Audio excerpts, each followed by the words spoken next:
¿Qué es lo más aterrador que encontraste en la Deep Web? No sé si a alguien más le pasa, pero cuando me aburro de verdad, empiezo a hacer estupideces en Internet. De esas que sabes que no deberías hacer, pero el aburrimiento te gana.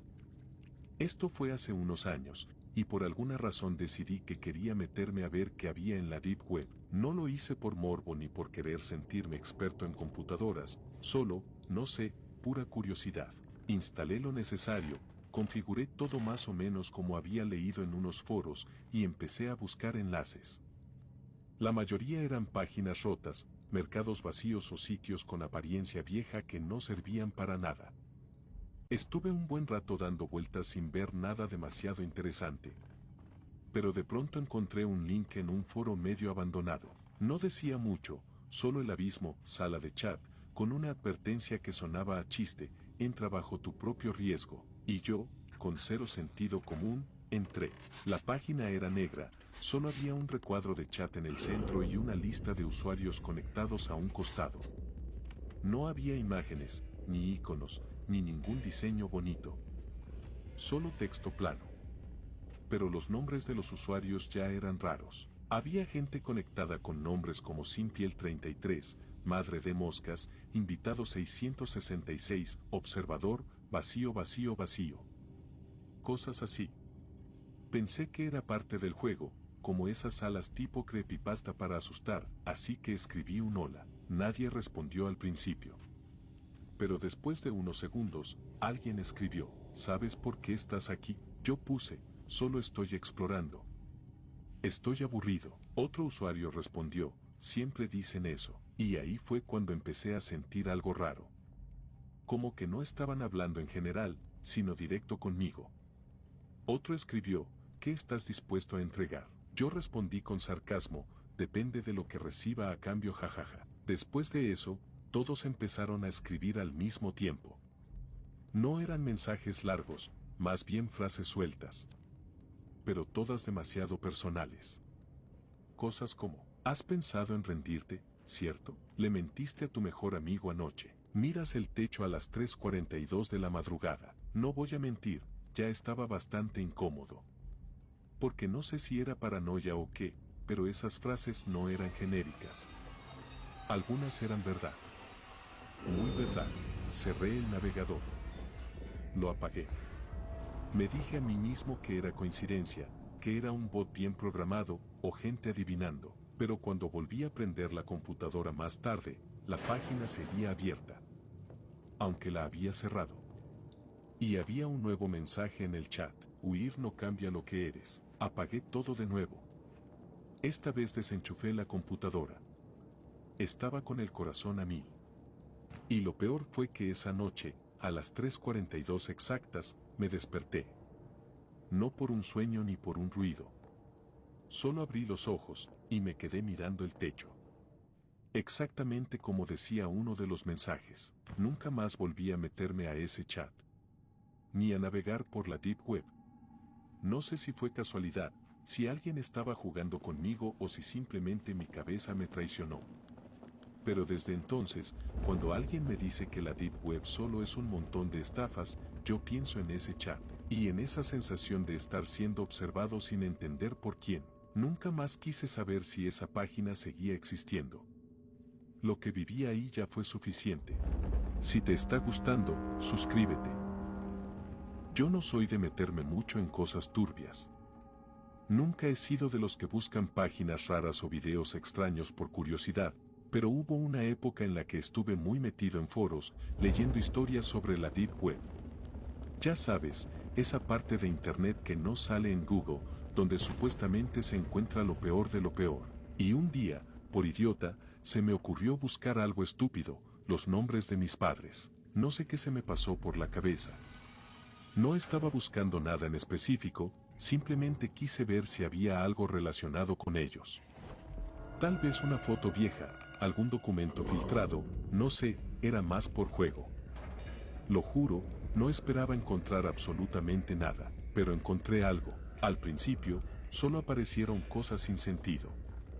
Archivos con nombres raros, páginas en blanco. Pero en una de ellas, un directorio con un montón de videos sin título, vi un archivo con una fecha que me llamó la atención. Era de hace como 15 años, justo en la época en la que mi familia se mudó de ciudad sin dar muchas explicaciones. Le di clic, y me arrepentí al segundo. El video no duraba mucho. Empezaba con una grabación nocturna, como de cámara de seguridad. No había sonido. Al principio no reconocí nada, pero después me fijé bien. La calle, el auto estacionado al fondo, incluso la fachada, era la casa donde vivíamos antes.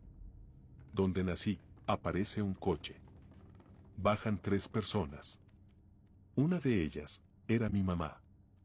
Estoy completamente seguro. Tenía el mismo abrigo, el mismo corte de cabello, y hasta caminaba igual. Los otros 2 no los reconocí. Uno llevaba una máscara. Entraron a la casa. No hay sonido, pero se ve movimiento por las ventanas. Después, la cámara corta a otra toma, esta vez desde adentro. No sé si era una cámara instalada o qué, pero se ve claramente una habitación. Lo que pasa ahí, no lo voy a describir.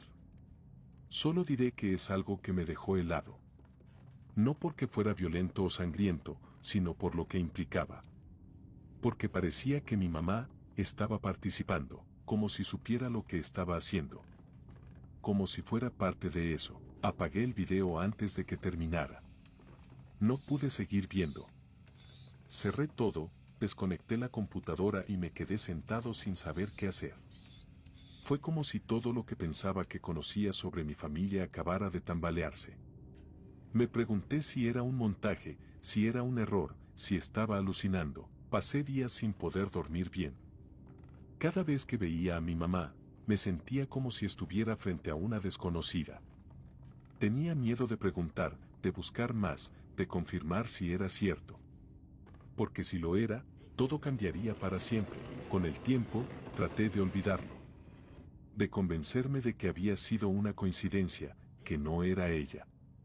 Pero en el fondo, algo dentro de mí sabe que sí lo era.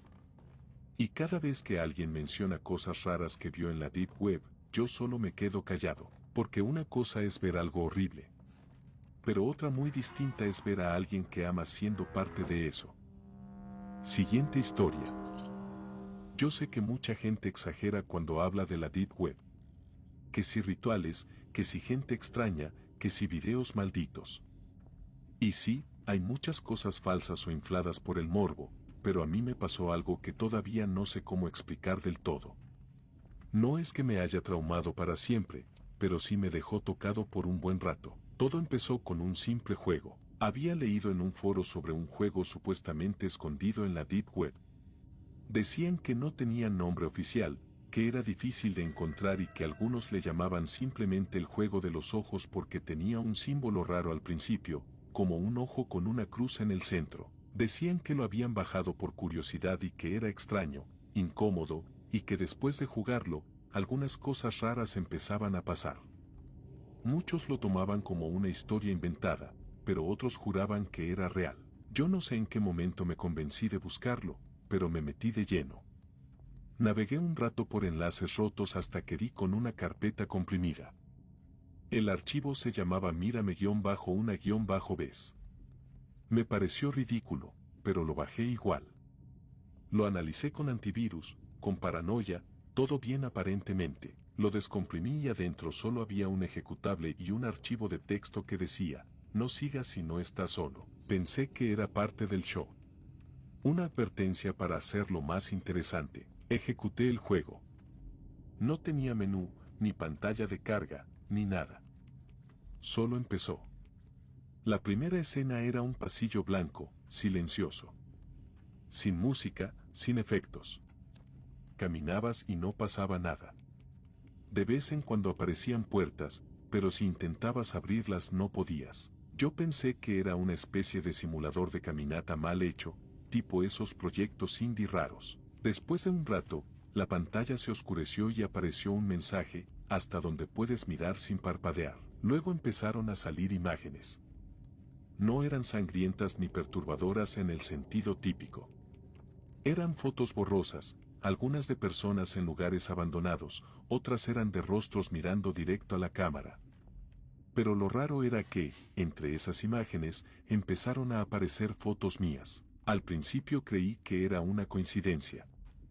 Pero después apareció una captura de pantalla de mi escritorio, otra de mí sentado en la silla con el monitor encendido. Una que parecía sacada desde atrás de mi hombro. No me moví.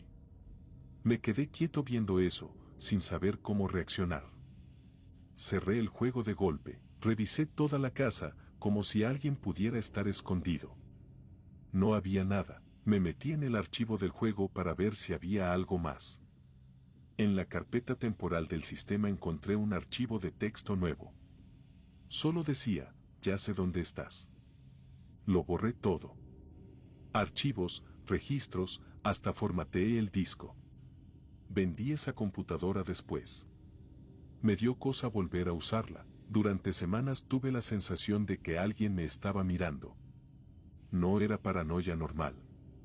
Era esa sensación exacta que tienes cuando sabes que hay alguien detrás de ti, pero no hay nadie. Nunca pasó nada más. Ni mensajes, ni llamadas, ni ruidos raros. Pero desde entonces, cada vez que alguien me dice es solo un juego, yo no puedo evitar pensar en esa carpeta y en esas imágenes que no deberían haber estado ahí. Nunca supe quién lo hizo, ni cómo el juego sabía cosas de mí. Pero si alguna vez estás en la Deep Web y encuentras algo que te pide permiso para mirar, no lo abras. De verdad. Siguiente historia. Esto me pasó hace unos años, cuando todavía tenía esa mala costumbre de meterme en lugares donde no debía. Me daba por explorar cosas raras en internet, no por maldad ni por gusto enfermo, simplemente me parecía interesante ver hasta dónde llegaba el límite de lo que la gente compartía en la Deep Web. Sabía que había cosas peligrosas y que la mayoría eran estafas o puro humo, pero había algo que me jalaba a seguir explorando. Curiosidad pura, supongo. Una noche terminé en un foro con fondo oscuro, sin nombre, sin menú, sin instrucciones. Lo único que había era una lista de publicaciones tipo tablón de mensajes. Entré en una sin pensarlo mucho, y me encontré con algo que todavía no entiendo bien si fue real o una pesadilla. Era un hilo titulado Colecciones Privadas, y adentro, usuarios compartían fotos de objetos, digamos, muy extraños. No era como los típicos mercados donde venden cosas ilegales. Esto era distinto. Había una vibra más retorcida, más personal. Como si fuera un club de coleccionistas, pero de cosas que nadie debería tener. Una especie de fetiche macabro con objetos ligados a tragedias, muertes o hechos violentos. Vi fotos de ropa ensangrentada, dientes humanos etiquetados con nombres, cartas escritas por personas desaparecidas, muñecos rotos con notas pegadas que decían cosas como ella lloró aquí. Había incluso una urna, o algo que parecía serlo, con una foto de una niña al lado. Y los comentarios eran como si estuvieran hablando de arte. Hermosa pieza, muy bien conservada, la quiero para mi galería, te doy 2 por ella, es auténtica, tengo un detector para comprobarlo. Me quedé paralizado leyendo todo eso. No había amenazas, ni gritos, ni sangre explícita. Pero se sentía peor. Era como si todos ahí supieran que lo que hacían estaba mal, pero les daba igual. Gente intercambiando pedazos de tragedias humanas como si fueran tarjetas de colección. Había un usuario que publicaba cada cierto tiempo con el nombre Armadura Gris, y sus posts eran de los más populares. Subía fotos de objetos con descripciones que daban escalofríos. Una vez publicó una caja de madera cerrada con candado, y el título solo decía, aún se mueve cuando hace frío. Me salí del foro sin dejar rastro.